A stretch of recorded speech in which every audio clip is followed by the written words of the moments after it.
Hang on. Oh, that was pretty cool. Hey, do you live in a home? Have you ever thought to yourself, my home could be a little bit more sustainable and work more efficiently with the natural world? Listen, the classic We Are Explorers spirit generally means you're frothing everything outdoors, but today we're headed inside. We're going to talk about eco homes, more specifically Earthships, a building concept started by a bloke in America called Mike Reynolds. I was lucky enough to hang out with the leader of the Australian Earthship movement, Dr. Martin Freney, see what Earthship techniques I could possibly steal and implement at my home. Act Lyco! What is an Earthship? Why do they call it an Earthship? Well, it's called an Earthship mainly because of its self-sufficiency. Like a sailing ship or a spaceship, the Earthship has to do everything for itself in terms of its power, water and sewage. On a sailing ship, you really got to pay attention to which way the wind's coming from and that kind of thing. Same with an Earthship, you need to be thinking about the weather, how you might open and close doors and vents and things like that to get the best performance out of your Earthship. The idea is that you build them with lots of natural and recycled materials as much as possible, car tires being one of the main ones, building the load-bearing walls. We also use like bottles to make little, we call them bottle bricks. They are like little double glazed windows. It's basically a cylindrical brick, and so that's giving a better R value or insulative value to the wall. So that's going to help with your heating and cooling costs. The material you put around the bottles is going to affect your R value as well. So something like hempcrete would be really good. And then the bottles are also reducing the amount of material that you have to put into that wall. So I don't have to buy as much hempcrete or whatever that I'm building that wall out of, because I've basically built air into the wall, and air is free. Where are you sourcing all of your stuff? It's pretty easy to come by tyres because you got to pay to get rid of them. That includes the tyre retailers. So if you just go to a tyre retailer, they're pretty happy when you say, I want to take tyres off your hands. We build them into, essentially eco bricks. We fill them with earth and they become these really amazing earthquake resilient, retaining wall, load bearing bricks. Look, just pause it right there. I can already see many a bloke screaming at their screens. What about council approval? We're one step ahead of you. How many people do you have to bloody punch, chicken wing, kick your way through to actually get this off the ground? The story I have with the council approval is that it was actually surprisingly easy. The one sticking point was this indoor grey water garden, because all the code books say these kinds of things have to go outside the building. That was a bit of a saga that went over 5 years. I actually ended up building it,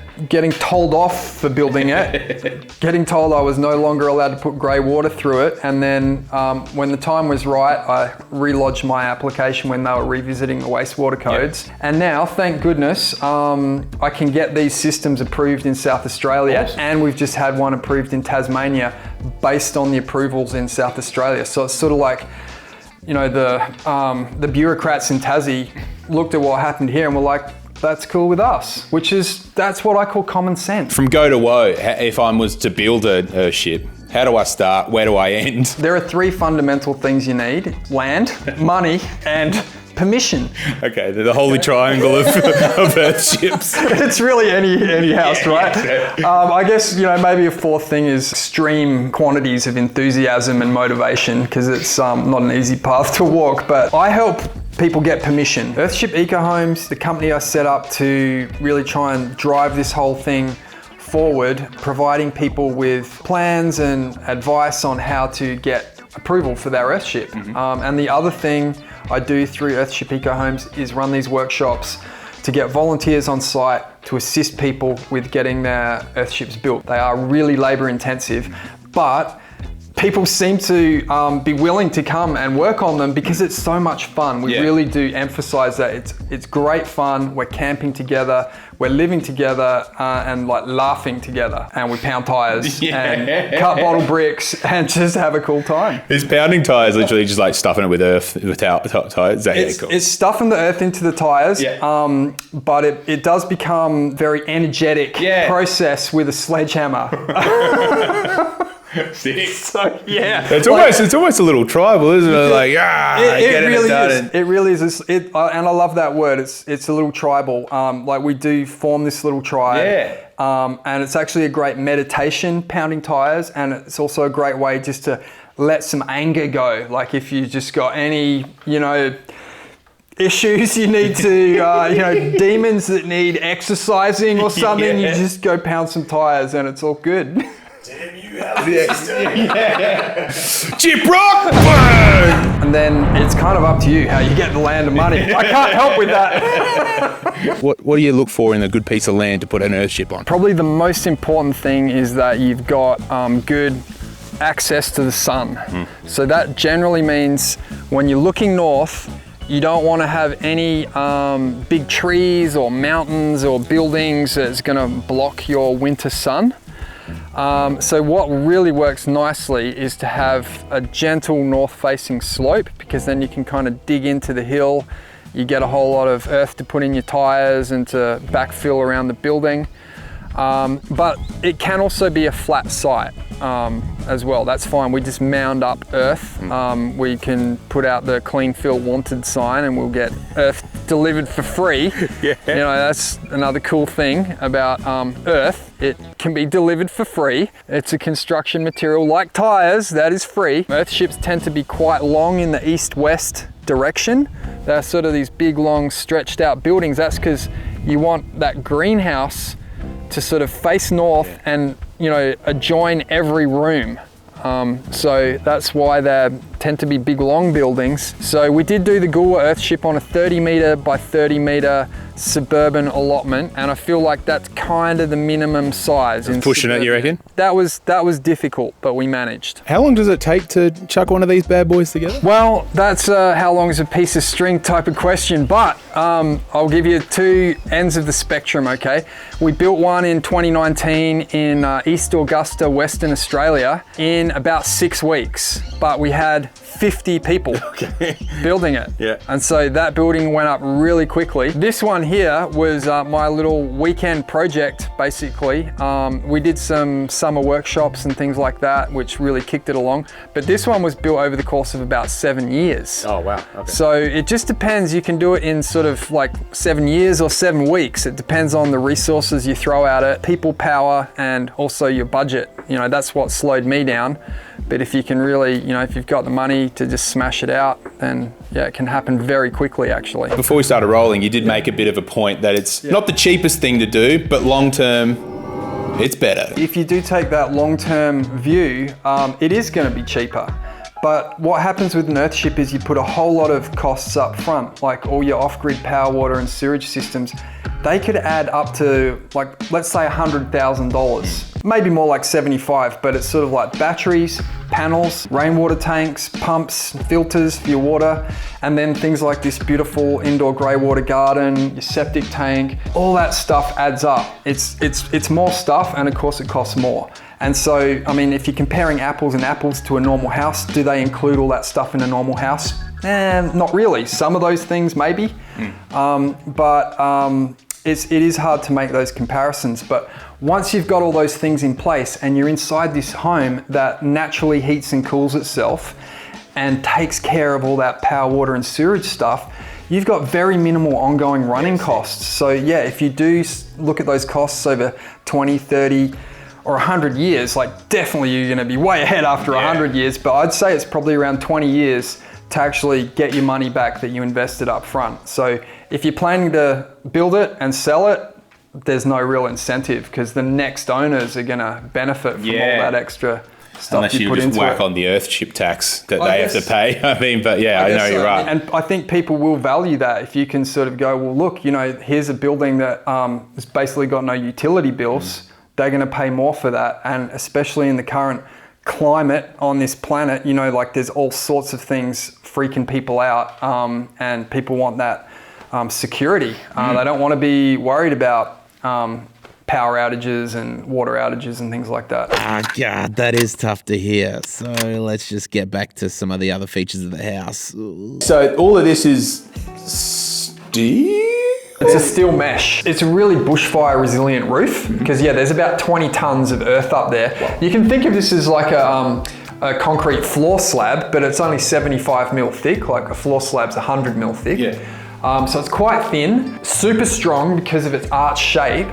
And that means we've been able to pile all this dirt and like waterproofing and insulation and then final layer of gravel on the top. And so that is not going to get touched by a bushfire. The gravel is, you know, like 200 mil thick. It's not going to burn. Distinguishably cooler in here than it is even in the sunroom, even then outside. That feels completely different. Very, very cool. Why is that so? Why is it so? It's because we're surrounded by thermal mass. So, I mean, we're dug into the side of the hill here. We are essentially underground. Yeah. Then this thermal mass is keeping the temperature in here at a nice stable temperature. If it gets too hot in here, heat will flow to where it's cooler. Yeah. So this wall just pulls the heat out of the air and kind of stores it in that tire wall and all the earth mounded behind it.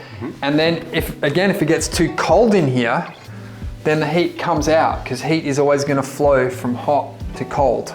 So that just sort of ends up with a very stable indoor temperature. That's how we don't need heating and cooling systems. Very, very cool. Although I should say we don't need sort of powered active heating and cooling systems. So we do have the greenhouse out there, which is our solar engine that's charging up this thermal mass. Yeah. And then down here, we've got our air conditioning system.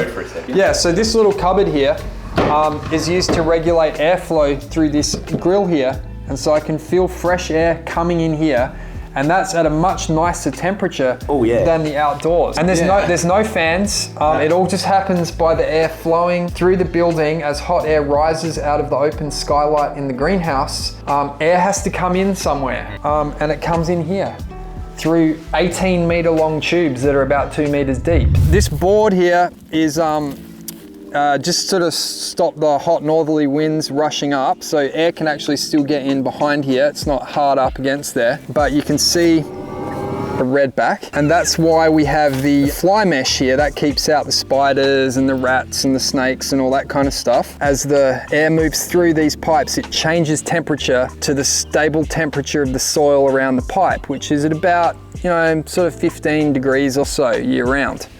So yeah, on a 40-degree day, or even more than that, we'll be getting 22-degree air into the building.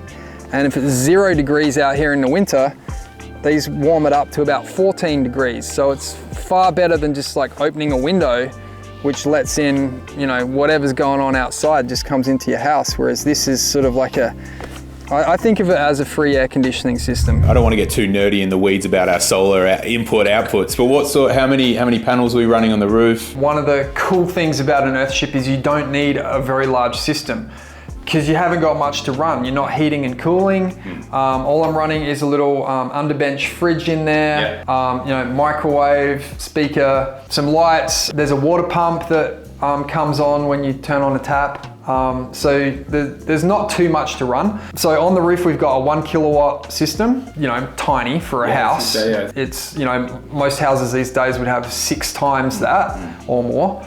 And then there is a 14 kilowatt hour battery system, which is a reasonably large battery bank, but I kind of sized it up so that B&B guests in here wouldn't be running out of power and calling me up and complaining and wanting that money back. But you know, like that battery could be half the size, and you know, if you were careful, and that's the other idea of the Earthship, is it teaches you to like look outside. Is it a sunny day? Oh, good, I've got lots of power. But if not, you change your behavior, and you know, you don't do the vacuuming or the washing or whatever. You wait for a sunny day, and I think that's the beauty of Earthships, is they're teaching you to live within the limits of the planet. Yeah, it feels like you're not fighting against the elements, the house, the way you live. It's more just like you're working as a team. I like that. Yeah. That's good. Yeah. Yeah, I'm learning. Yeah. Don't worry, you can use that one. I'm sure you've not thought about that before. Teamwork. Yeah, I like it. I've heard it makes the dream work. Teaming up with the planet. Yeah. Yeah, I like it. Yes. Let's cooperate with the planet instead of it over. Why are you so passionate about Earthships? Why do you care and want to pass on that info to others? I was personally really concerned about sort of the state of the planet, and I wanted to do something really positive, and I thought, well, here's a great idea. It's not really happening in Australia.